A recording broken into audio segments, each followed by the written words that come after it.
everyone, and welcome in to the Bear Down Buzz podcast. Recording on a Tuesday. I had some stuff going on a Monday, so we are recording this on a Tuesday, but we are celebrating a victory Tuesday, I guess you could call it.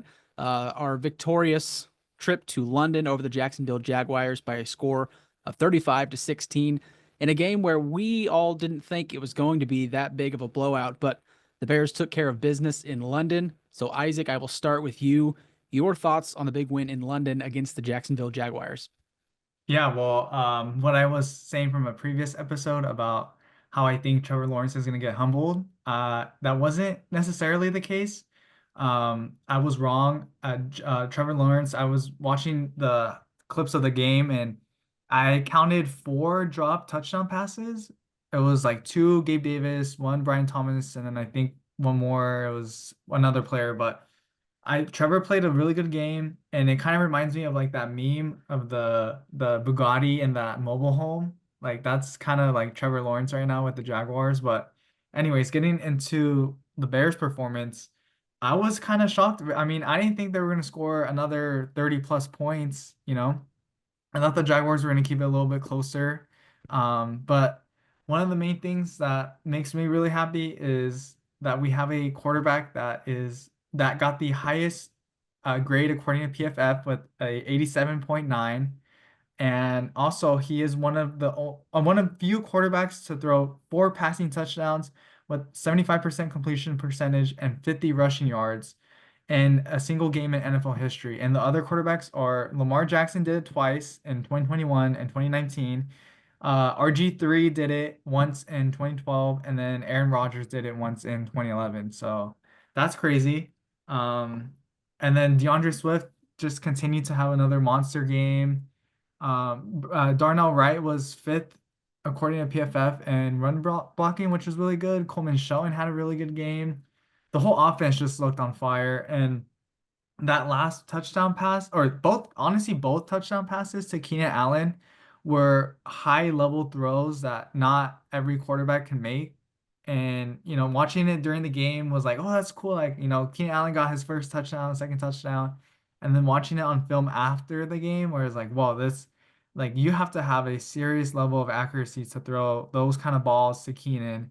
And I mean, it's just awesome to see from a Bears quarterback. And then on the defense, we'll get into it a little bit later, but the defense had another tremendous game despite missing starting strong safety Jaquan Brisker. They were missing starting cornerback Tyreek Stevenson, and then Kyler Gordon went down later in the game, which we'll also get into later. But just to see everything starting to, go well with each other, like the defense and the offense, and then the coaching. Shane Waldron had a really good game. He called that beautiful play that I think they probably took from the Packers because I'm pretty sure the Packers were one of the first teams to do it, where he faked it to I think Moore on the left, and then he faked it to Swift, and then he threw it to Cole Kmet in the middle, wide open for a touchdown. Well, not wide open, but but yeah, it was nice to see everything working well on the offense, everything working well on the defense. The coaching finally looked good, except I think Eberflus Mm.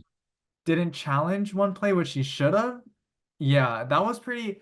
I remember seeing it. It was Brian Thomas Jr. catching the ball, and it like literally touched the ground. Everyone's noticed it. And I think Rich Eisen or Kurt Warner, when they were announcing the game, they're like, "Oh, why didn't he challenge that?" And something that Eberflus has to work on, because he's probably like the worst coach I've ever seen when it comes to challenging plays, because he challenges all the ones he shouldn't, and then he doesn't the ones he should. So yeah, and I'll toss it over to you, Joe. What were your thoughts on the Jaguars Bears game? So I want to start this by saying, oh, I, uh, Waldron definitely didn't steal that play from the Packers. He ran that play while he was in Seattle too, but I'm sure him and LaFleur both learned it from McVay because they all come from McVay's tree. So like, yeah.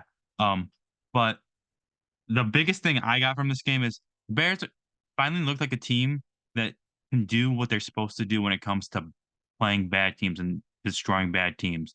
Past 2 weeks, they have beaten the brakes off of bad teams.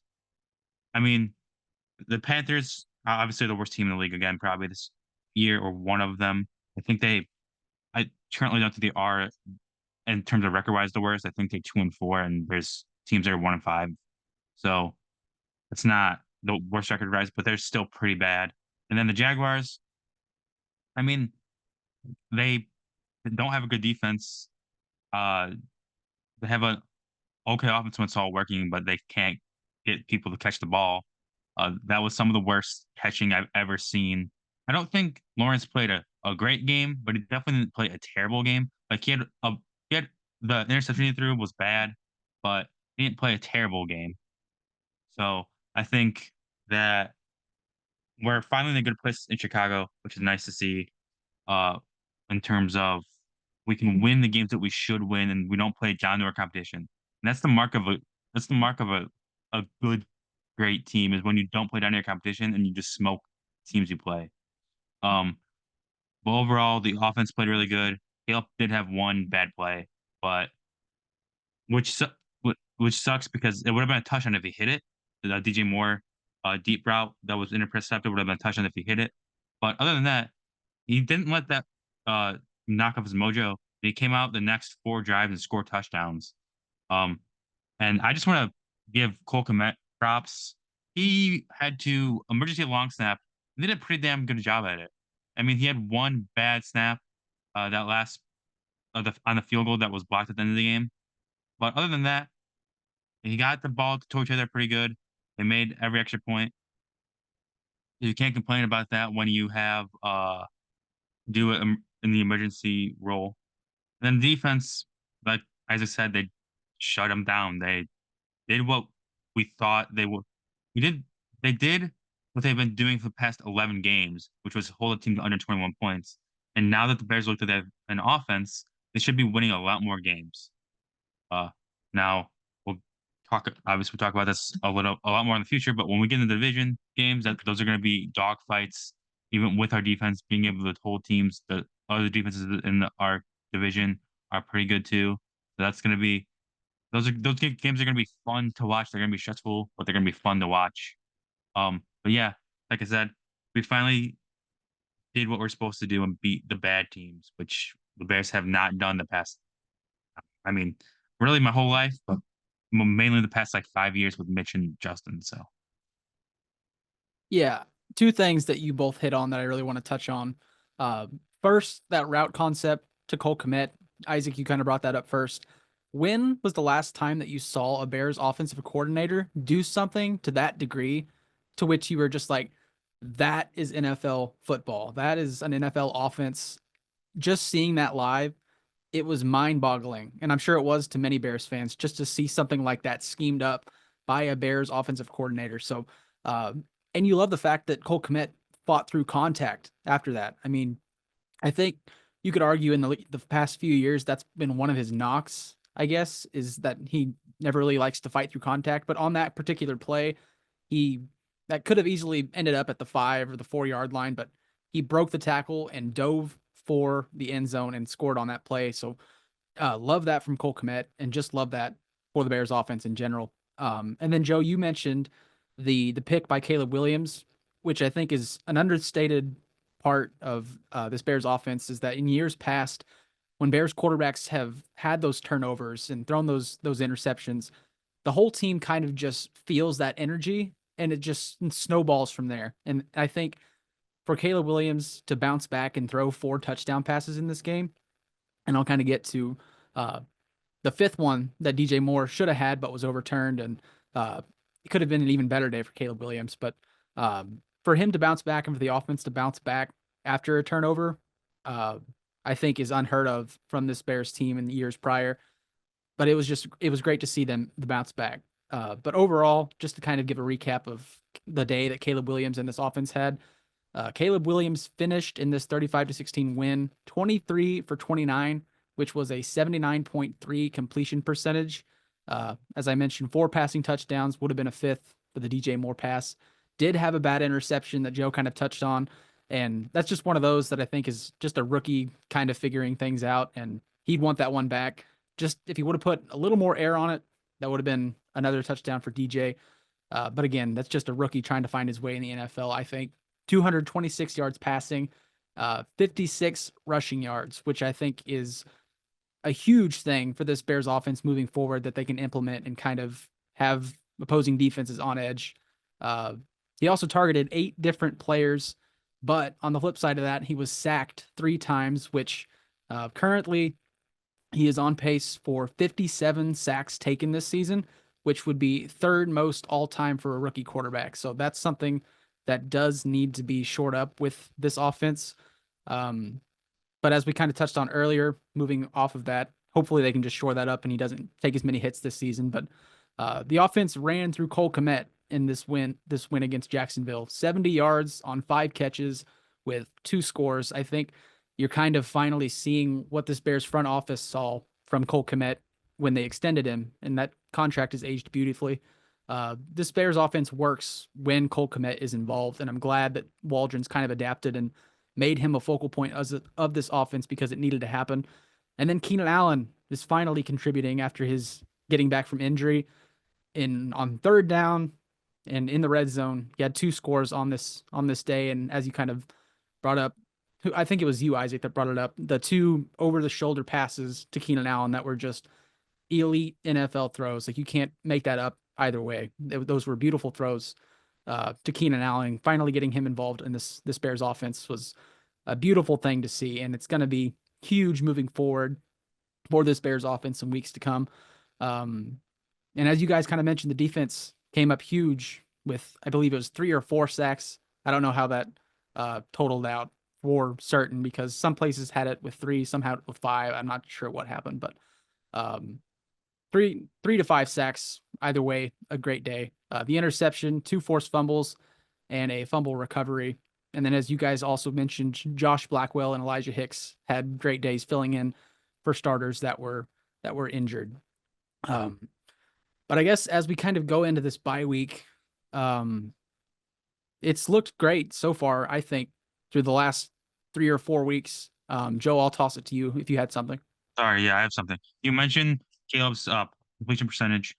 I just want to mention if you put that into an adjusted metric, which takes away the throwaways that he had and takes away the 2 passes that one was batted and the other one was he hit prior in the face mask trying to sidearm it. He was 23 of 24. If you take those 5 away, and really, I mean, take the 3 away. Like if you take the throwaways away and keep those other 2, he's 23 of 26, which is still like 90%.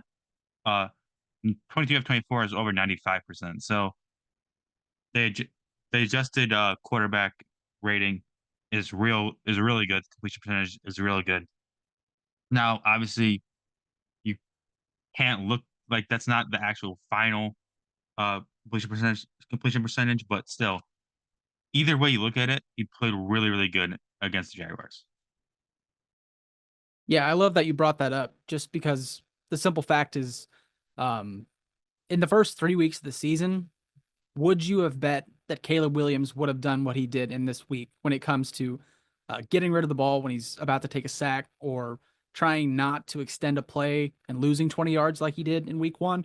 The progression that we've seen from him everywhere on his offensive development, but specifically when it comes to avoiding those sacks and avoiding big losses, he has grown tremendously through 6 weeks. And I think that's a large part from him just learning the speed of the NFL and learning this Bears offense. But I think it's a huge testament to what Matt Eberflus and Shane Waldron have kind of done to develop this rookie quarterback. Going into this year, we all thought it was going to be a huge hindrance to his development, and in the first 2 to 3 weeks, it kind of was. We were all kind of on that train of Matt Eberflus being on the hot seat and Shane Waldron not showing a whole lot, but it's kind of settled down over the last 3 weeks. And, I think Matt Eberflus still leaves a lot to be desired and I think Shane Waldron, I would say, I'm kind of all over the place here, but I would say that I'm more confident in Shane Waldron now than I am Matt Eberflus, but I still think you have to give this coaching staff credit for where they were 4 weeks ago compared to where they are now. It just seems like everything is finally kind of gelling. And I think it happened at the perfect place in this schedule that the Bears have had. So 4-2 now, which is a huge help going into the bye week. But Joe, did you have something again? Yeah. One more thing I want to mention. We finally saw Caleb use his legs more when he didn't have to use his legs, which isn't surprising if you watch him in college, but he hasn't been doing that a lot in the NFL. Like his most rushing yards was against the Texans in week 2. I think he had 44 rushing yards. And a lot of that was because he was under pressure all the time. So he was getting out of the pocket and scrambling. This week the pockets were a lot better. And he had a 20-yard scramble where no one was open, but he wasn't under pressure. He just decided to he took off to get the yardage. Now, he was upset because he wants to pass and not run. But every elite quarterback in the NFL has that ability to scramble and get out of the pocket when they need to. And him showing that uh, on Sunday was very nice to see, at least in my opinion. Yeah. And I kind of mentioned that earlier, is the fact that whether it was out of necessity, which I don't think it really was. I kind of agree with you, Joe. This week, it was not out of necessity. I think he saw what the defense gave him, as you kind of mentioned, and just took off. And he has that ability. And I think we're going to see in the next few weeks the Bears kind of implement that part of his game. Now, I don't think it's going to be, the designed runs that we had with Justin Fields. I think Justin Fields is one of the better uh, elite rushing quarterbacks in this league, and he can break off a 90-yard touchdown run at any moment. That's just the kind of elite running quarterback that he is. But Caleb is just as good, if not better, than anyone when it comes to escaping the pocket, rolling out, throwing on the move, and just avoiding contact when it comes to maneuvering in the pocket. So if they can keep the defense on their toes and make defenses know that he is a threat on his feet, or with his feet rather, then I think this Bears offense can continue to grow and be even more dynamic than we've seen it in the last few weeks. I'm trying to think, is there anything else that we really want to touch from this Jacksonville matchup? Do you guys have anything? Okay, so we can kind of move forward. Just to recap, the Bears 4-2 as we head into this bye, as we head into week 7 in the NFL. There were some major injuries for the Bears, as we've touched on in the early part of this episode. So going into this week, Jaquan Brisker was out with a concussion. Tyreek Stevenson going into this weekend was doubtful. He obviously didn't play. Do either of you remember what the Tyreek Stevenson injury was? I can't remember it off the top of my head. Half? Does that sound right, Isaac? Yeah, I think that sounds right. Yes, because it was. He injured it in Yeah. practice. Yeah. Yeah. So we were down Tyreek Stevenson and Jaquan Brisker, and then obviously Kyler Gordon went out in the portion of that game. So Joe, I'll toss it to you on that. Sorry. On that And also, I know Terrell Smith isn't a starter, but he was also out, which hurt because that meant we had to start our third string cornerback with Jalen Jones. But still, uh, with the Kyler Gordon injury, it sucked to see it happen live because he was having a really good game. He was flying to the ball. He made some really important tackles. I think it was a 3rd and 4 screen pass that he ankle tackled either Brian Thompson Jr. or a running back. It kept them from getting a first down, it was a really nice play to see. Uh, so yeah, injuring his hamstring in that game was rough, but all what we know now is that we don't really know much. He was getting MRIs done yesterday, but we don't know if it's a pull, a strain, or a tear. Hopefully it's just a pull because if it's a pull, actually I don't know forget what's worse. I don't know if a pull or strain is worse, but whichever one of those two is worse or better, hope it's that one because if it's not, he will miss time. If it's uh if it's anything, if someone double check me on this right now, but I think it's if it's a uh pull or a tear, he misses more time than if it's a strain. Pretty sure that's it. But I said I looked at it. I looked at it this morning. I don't remember off the top of my head. I think I got that in the right order. So hopefully it's not that. Hopefully it's not terrible and he could return by the Commander game. But I mean, obviously you don't want to see the backup start, but Josh Beckwell played really well um in place of Gordon. So I'll toss it to you, Isaac. Do you have any other thoughts on Kyler Gordon's injury? Yeah, just like you said, Joe, hopefully it's not super serious. And I was looking it up right now. It says that it depends, like a tear, pull, strain, it could kind of be vague in terms of like how bad it is. But it's saying like usually tear is worse than a strain or a pull. So let's just hope that he doesn't tear his hamstring and it's just like a, something minor. But in terms of like the injuries with our secondary, the good thing is our we have a lot of depth, and even though Terrell Smith is our main guy, backup cornerback, that he's also hurt, we do have Blackwell that had a really nice game. We have Jalen Jones, he played pretty well in place of Tyreek Stevenson, and we also have I don't know if Reddy Stewart is on the practice squad or part of the 53-man roster, but he could play cornerback too. So, I mean, if we need him, I think we'll be fine. I'm just glad it's. Obviously, I'm not hoping for the Bears to have any injuries, but I'm glad that it's the secondary that's having injuries right now, and not something that's more valuable like the defensive tackle or linebacker or something like that. But yeah, I was gonna ask Eli, do you have any thoughts on the Kyler Gordon injury?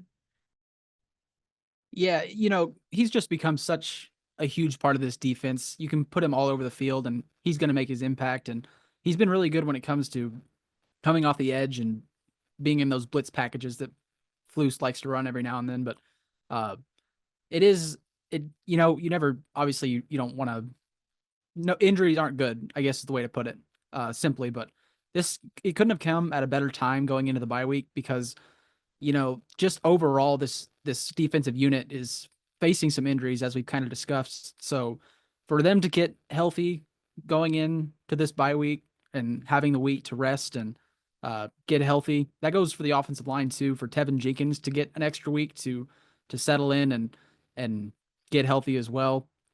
Just this team overall to get healthy over the bye week will be huge. Another interesting thing to mention, injury wise, was as we kind of touched on earlier, the long snapper Scott Daly went out with a knee injury, and Joe, you touched on that. Cole Kmet had a pretty good day, not only as a tight end but as a long snapper. But it was reported by Brad Biggs, that if he can't get ready in time, the Bears have signed Jack McQuaid, a two-time Pro Bowl selection, to their practice squad. So he is a long snapper, and presumably that would be the plan. I don't think they would start Cole Kmet over a Pro Bowl long snapper. So, but if they decide to, then Cole Kmet showed that he's kind of ready for that position to be there. But from what I've heard, I think 13 years he's been in the league. This Jack McQuaid, I think he was a long snapper for the Rams for a long time, and from what I've read, nobody had any complaints from him. So kudos to the Bears to make a move and be ready for that in case Scott Daly isn't ready to go in time. Um, that's another thing that I kind of haven't heard about in some time is if Pat Scales. I know he went on IR for a back injury. I think he had surgery a while back. I don't know if that was season ending or if he's going to be ready sometime in October. I'm not 100% sure. I don't know if you guys know that either or not, but I um, sorry, I'm cutting you off, but no, you're I good. I had sworn someone it was reported that like before when he went on IR, the hope was that he would be back after the bye week. But how long is normal IR like 4 weeks and more? Because I know season ending IR is obviously you're off for the season, but what's the window on regular IR? Because at some point he has to come off of it, or they just have to move in the season ending IR. Um, but I still think he's supposed to come back at some point.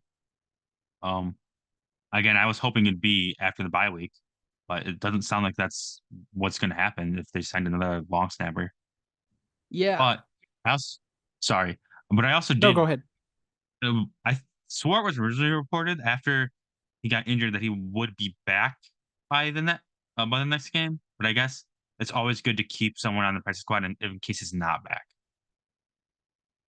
Not Pat Yeah. Scales, but Scott Daly. Yeah, so I'm reading this here from Alyssa Barbary of Bears Wire US Today, and they did place him on IR. So he was required to miss the first 4 games of the season, which obviously has happened, and it would make him eligible at this time, it would say, to return as soon as the week 5 game against the Carolina Panthers. So um I never heard any announcement of him being taken off of injury reserve. So as you kind of stated, Joe, I don't know if that means that he's out for the year because let's see. Yeah, just in general, I feel like if he wasn't removed from IR, it would have to be season ending. So that's kind of an underreported aspect of this Bears squad that we haven't heard anything about. But again, as we've kind of reiterated, it's good that they have signed another long snapper in place of both Pat Scales and Scott Daly. So again, Cole Kmet won't have to be relied on, hopefully, at this point. But yeah, it's a good time for injuries. There's no good time for injury to happen, obviously, but no better time than the bye week. And another aspect that we've kind of, as Bears fans, have forgotten is Ryan Bates will probably be back sooner rather than later. So I'm sure more news to come regarding Ryan Bates after the bye week. And Shelton hasn't played great as of late, but he has played better than early on. So that'll be an interesting thing to keep track on as well. So anything else having to relate to injuries or Jacksonville before we move on to what we've kind of discussed earlier? All right. So it has been reported that this week the Pittsburgh Steelers are considering benching Justin Fields in favor of Russell Wilson. Now, obviously, Justin Fields not the QB of the Chicago Bears anymore, but when it comes to trade compensation, correct me if I'm wrong, I believe it was 51% of the snaps that Yeah. Justin Fields. Mhm. Yeah, okay. So 51% of the snaps Justin Field had to play for Pittsburgh this season. So this could have some implications. Joe, I'll kind of start with you. What do you make of Pittsburgh kind of considering starting Russell Wilson over Justin Fields? So I'm conflicted because I saw parts of that Pittsburgh game on Sunday because I was watching Red Zone after the Bears game, and he got bailed out. He should have had an interception. That was a really bad interception. That was a really bad throw, but he got roughing the passer called on him, so it took that away. So Fields is kind of the same quarterback he was in Chicago. I don't think it's going to change. I also think he gives them a better chance to win than Russ does because over the past 2 years, Russ has looked terrible, not good. And I don't think it's going to change in Pittsburgh with worse talent around him. Like he has one receiver that's good in yeah, not Dante Johnson, Pickens, and Pickens hasn't he's been off the field the most out of any of the receivers this year. And it's not because he's hurt. They just aren't playing him for some reason. Like Calvin Austin and their other receiver have been playing. Well, at one point they had more snaps than him. I don't know if that's still true. Um, but I think going into like week 4 or 5, they were out snapping him by a wide margin. Um, but yeah, I don't think that this is the best case for the Steelers. They give I don't think Russ gives them a better chance to win these next these tougher games than Justin does. I mean, I just I think Justin, even with his flaws in the passing game, he will give you the big run plays, which Russ can't do at this point in his career. Uh, and he'll hit some deep balls. Like that's the one thing Justin does great is hits deep balls. He can't really hit much else, but I mean he can do deep balls. Um, but yeah, I don't know. It's a tricky situation for them to be in. I mean, I understand why they're doing it because they did promise for us that he'd be the starter at the beginning of but when they signed him. But like at this point, if you, I don't know if you can take Justin out and if Russ doesn't perform well, put Justin back in because like I know the team doesn't really like a lot of those players on that team. don't really aren't like star. There's not very many stars on that team, but like still going from quarterback, backup quarterback, starting quarterback, then back to the backup just doesn't work ever. Like I would assume if they make this change right now, that Justin does not play the rest of the year unless Russ gets hurt and is like indefinititely out or just can't play like he has been not able to play for the past 6 weeks. But yeah, it sucks for the Bears because I wanted that fourth round pick, instead of the sixth round pick, which we were probably going to end up getting now. But yeah, I'll pass it over to you, Isaac. What are your thoughts on this Justin Fields situation? Yeah, so for one thing that I don't think I've mentioned on this podcast is that I was a huge Justin Fields fan. When we drafted him, up until we traded him, I still am. I'm rooting for him. So for me to hear this news, it's kind of baffling. And pisses me off because like Joe mentioned, like I really wanted that fourth round pick instead of a sixth round pick, right? Like we were so close. I didn't think that Fields was gonna get benched at this point. He's 4-2, right? He has over 1,300 total yards, 10 total touchdowns, only one interception. And yes, like I understand that Fields has been playing like conservative football in Pittsburgh, and the Steelers have been winning mainly because of the defense, not the offense. But to try to bench a guy that starts off 4-2 and gives it, honestly, like when it comes down to it, Fields gives the Steelers a better chance of winning. Like Joe mentioned, like I don't know why. Okay, they did promise Russ like, okay, you're gonna be the starter, right? And unfortunately, he went down with a calf injury during training camp, so Fields ended up being the starter.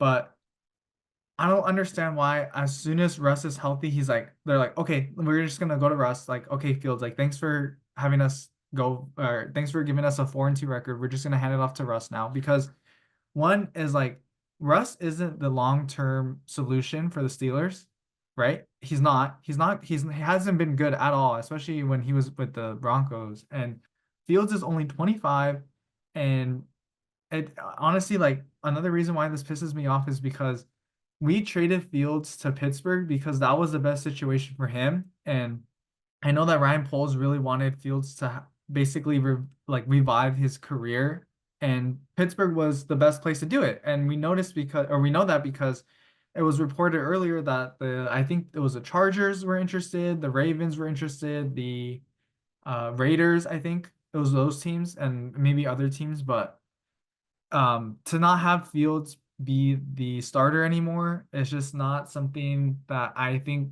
is the right decision for the Steelers. I don't know if this is Mike Tomlin trying to save his job or something because yes, like he has been the coach for over 20 years, but when you really get into it, like the great coaches like McVay and Andy Reid and LaFleur, like they have branches of coordinators that have gone on to become head coaches. And then when you look at the Steelers, they don't have anyone that's gone on to basically be their own head coach. Like there's no Mike Tomlin tree. And I know that from what's my Steelers, I have friends that are Steelers fans, and they tell me that he's more of just like Mike Tomlin just wants to be like friends with the players. Like he's not really trying to be there to like win. And the Steelers are, I feel like they're in a state of mediocrity where like they're just every year it's like they're yes, like they have a winning record, but they're like first round playoff exit team and they just don't really get anywhere. And I thought that this year would finally be the year where they're like, okay, we have a young and talented quarterback. Let's nurture him into the eventual like long-term solution at quarterback. But yeah, I mean, and then on the other way, when I think about it, like yes, like what Joe mentioned, Fields has basically been the same quarterback that he was in Chicago. He has trouble reading defenses. He holds the ball too long, and he doesn't really get off his first read. But I mean, like when it comes down to it, Fields basically gives Pittsburgh a better chance than Russell Wilson. So I'll ask you, Eli, what are your thoughts on the supposedly or the eventual maybe benching of Justin Fields? Yeah, I think we're all in agreement here that it's a tough call to bench a quarterback when you're 4-2, regardless of who's responsible for it. And then I can't remember which one of you two brought up the point that if Russell Wilson underperforms, it's not like they're going to. You can't really just switch back to Justin Fields. You kind of throw him off his rhythm and throw his confidence out the window after seeing what you have in the other quarterback. I don't think really I can't think of any instance in which that's been a good idea league wide. And I'll also kind of add that I was also a big Justin Fields guy, and I'll show you this for example. I had the Funko Pop. I had the exclusive orange jersey Justin Fields Funko Pop, and I also bought 2 jerseys for the guy. So I was a huge fan of Justin Fields, but obviously Caleb Williams is the guy now. Um, but I agree. I think Justin Fields gives the Steelers the best chance to win, and from all of the Steelers fans that I've talked to, they're also in agreement.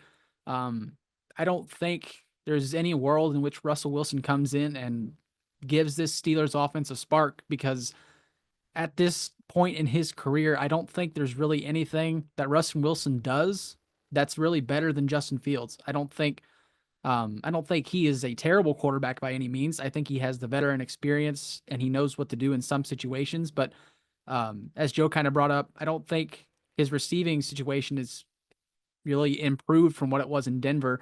And he's not the same guy that he was in Seattle, obviously. So it's a puzzling move to me.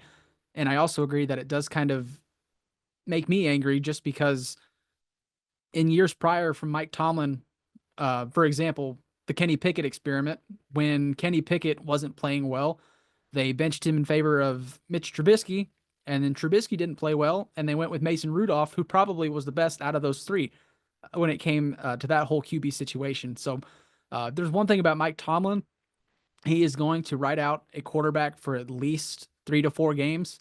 So it would not surprise me to see Russell Wilson for the next 3 to 4 weeks, give him a month, and then you'll kind of see how that goes. But it is tough for the Bears draft capital purposes, and it's going to be tough sledding for them to kind of get to that 4th round pick, because I just mentioned Mike Tomlin is going to stick with a quarterback. He's not, a week to week guy. I think if Russell Wilson starts this week, it's going to be for the next 3 to 4 weeks. And I heard this on Waddle and Sylvie today on ESPN 1000.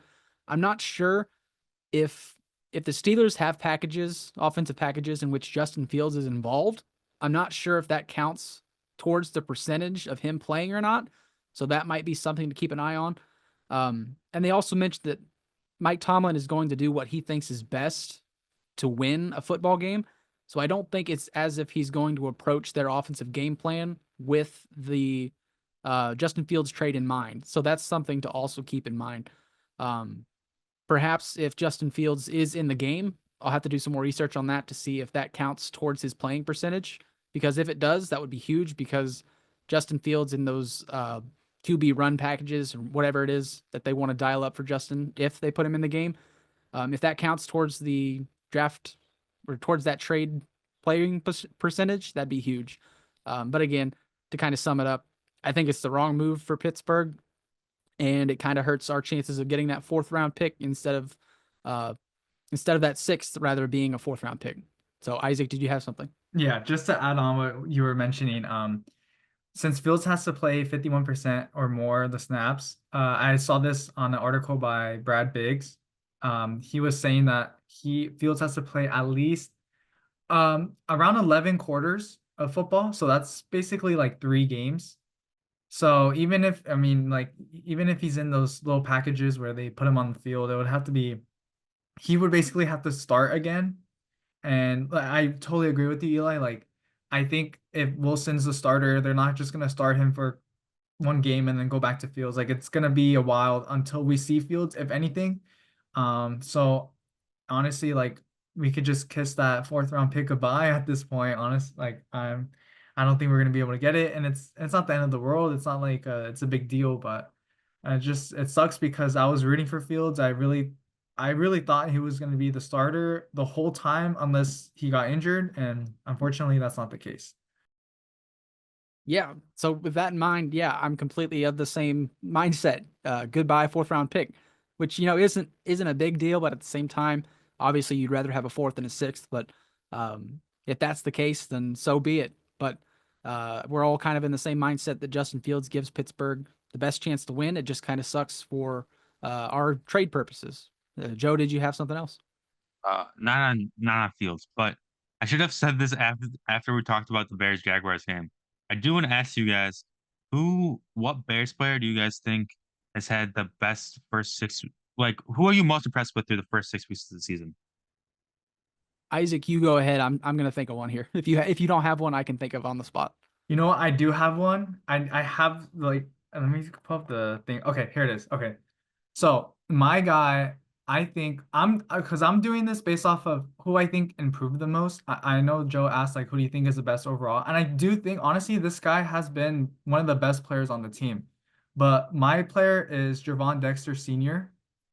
because he has had such a great start to his sophomore season. I am so like I feel like a proud dad. Like I'm so happy that he's really come on as a player and in a position that we really need someone to step up at defensive tackle prior to the season. I was so worried that we weren't going to have any pressure on defense, but this guy has been playing lights out. And I saw this on a post on Twitter by just another year Chicago Bears. It was his name is Jay Shy Bears, but he was saying that Javon Dexter Sr. is locked in for a Pro Bowl season and that he's on pace for 43 total tackles, 11 and a half sacks, 10 tackles for loss, and 32 quarterback hits. And he's only 23 years old. So it makes me really happy. And just the cherry on the top with Javon Dexter is he's had such a better start to this season than Jalen Carter that a lot of Bears fans were like, "Oh, we gotta let's start this conversation," and they'll post a picture of Javon Dexter Sr. and Jalen Carter. But yeah, just really happy to see someone like him have a breakout season, and I hope it continues the season. I pray that he doesn't get injured because he's just been on a tear. And I'll toss it back to you, Eli. Who do you think is the best player this season? Yeah, that's a great one. That for some reason his name didn't even come to mind, which is not doing him any justice because he has been incredible. And in terms of improvement, he's probably the most improved Bear from year to year. So that's a great one.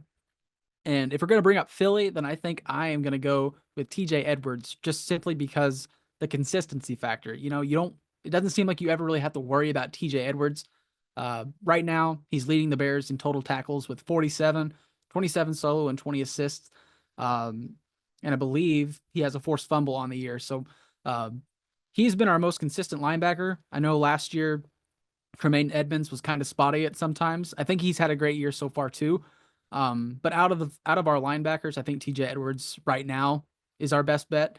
I'm going to go with Edwards just simply because on a week-to-week basis, you never really have to worry about what he's doing on the field. He gives you just the consistent factor on defense, and he's a leader in that locker room. So I'm going to go with TJ Edwards.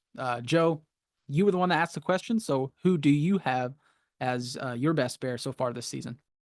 Oh, I do want to say I'm glad none of you guys said Caleb Williams. Because I forgot to say minus Caleb Williams because that's the easiest answer to give. Uh, Now this is difficult for me because you guys both gave defensive guys, and I feel like we should at least give some recognition to the offense.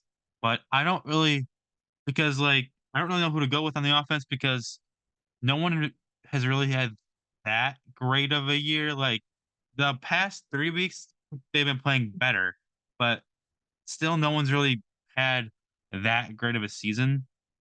Um, I mean, I guess it's not. To I cut you mean, off he's not really quick. improved or anything, but like Cole Kmet has Yeah, that's what I was since they gonna say. started using him, he's been the best player on that offense. I mean, we saw what he did this week. This is, but second best overall game. His other great game was against the Colts when he had 10 catches on 11 targets, and I think for 97 yards and I think a touchdown. Maybe no, he did definitely have a touchdown in that game. But then he had 5 catches on 5 targets this week for 50 something yards and 2 touchdowns. I would, I guess, you gotta go with Cole Kmet on the offense for the best player so far, minus Caleb Williams. Yeah. So to me, it's the offense is really tough to discuss because I would agree that Cole Kmet's probably been the most consistent player this season. In the first 2 to 3 weeks, he wasn't involved a lot on the offense, but that goes for anyone on offense through the first 3 weeks. Nobody was really given a fair shot. So Cole Kmet, I think, is a great answer.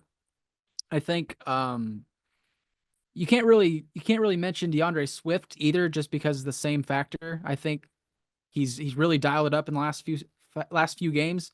But overall, offensively, yeah, it's tough. But Cole Kmet is a great answer. Gervon Dexter is a great answer, and I can't even remember what TJ Edwards. TJ Edwards, I think, is a pretty good answer. Another one that I would kind of consider.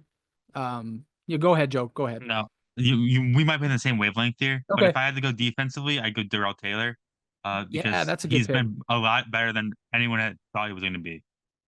That's probably I would say that's probably the best value pick. I would say, just because of the little draft capital we had to give him up for, and or had to give up to get him, I should say.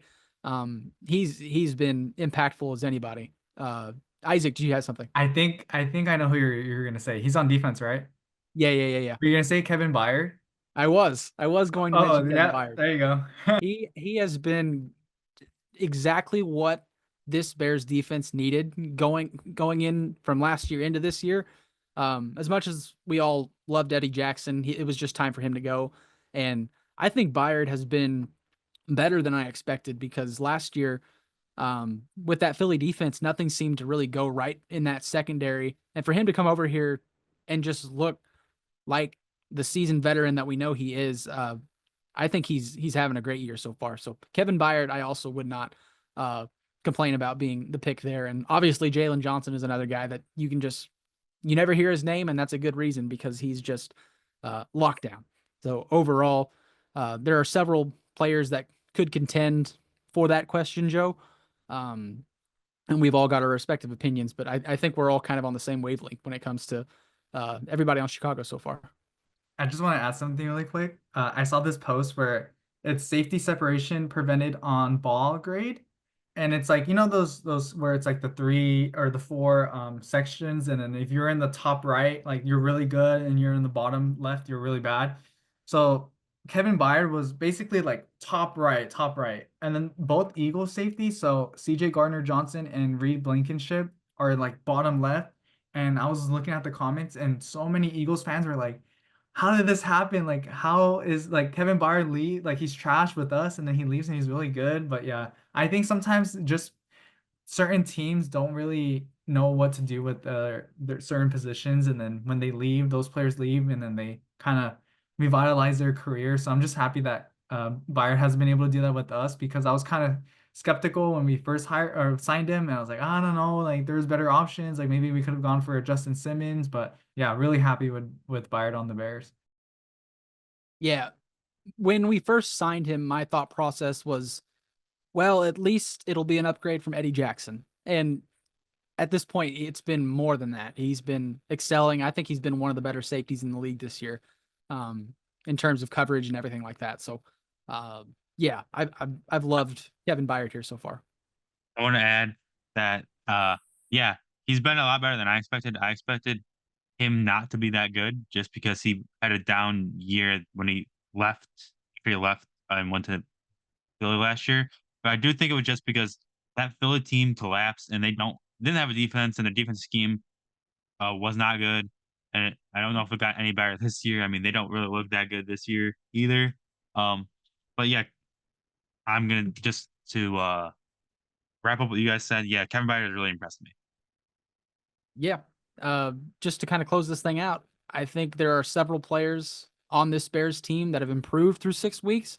Um, Kevin Byard. We just mentioned Kevin Byard. Gervon Dexter, I think, is probably the most improved in terms of year to year, on a year to year basis. So, congrats, Isaac. To me, I think that's probably the best pick in my opinion. He's been lights out this season. So with that being said, as we kind of near the end of this thing, do you guys have anything else to mention, whether it's another player perhaps in regards to this question, the Jacksonville matchup, or anything as we head into this week 7 bye? All right, perfect. So I think we're going to wrap this up. I believe we will see you, correct me if I'm wrong, next Monday as we kind of talk this bye week and everything heading into week 8. I think that's the Yeah. plan. All right. That's the plan. Um, there's no game to preview this week, and this episode's pretty long. So anyone listen to this, hopefully this suffices you guys for hearing our voices this week. But yeah, we'll be back next Monday recapping the big NFC North matchups of the weekend, plus any other important games that happen, and probably talking about uh potential players the Bears could trade for if we still think they should trade for anybody. Uh, and yeah, that's yeah. Be sure to like, comment, share, and check out our TikTok and um our shorts on YouTube. Um, our shorts on YouTube have been doing really well, but I, all the more support, that's great for us, and we really appreciate it. So yeah. Absolutely. As the Bears rather head into the bye, we will head into the bye week with them as we'll see you next Monday on the Bear Down Buzz podcast. Once again, a victory Tuesday, 35-16 win over the Jacksonville Jaguars as we head into the week 7 bye.